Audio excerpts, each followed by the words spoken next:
Hello and welcome to this week's 2-Minute Drill. We're filming today from the old state capitol. This building was the state capitol until 1876. It's also the location where Abraham Lincoln sat when he was in the House of Representatives and gave his House Divided speech. It's great to be here, but let's talk about what's going to happen this week. The Senate is in session this week, the House is not, so we don't expect a whole lot of activity.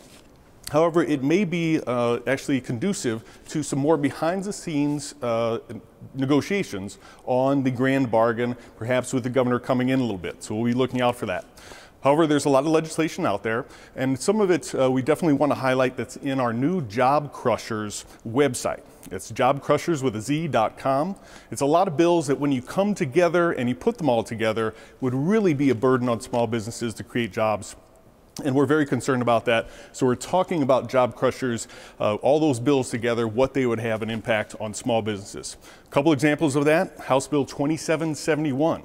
5 days mandatory paid leave for all small businesses. That could be very burdensome.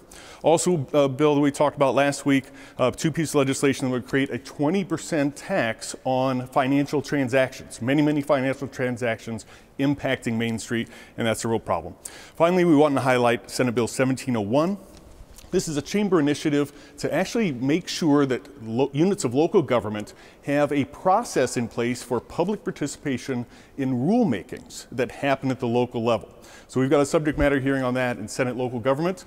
A great issue. We've got to drive this home to local units of government, that they've got to be accountable on rulemaking as well as legislation. Look forward to talking to you next week.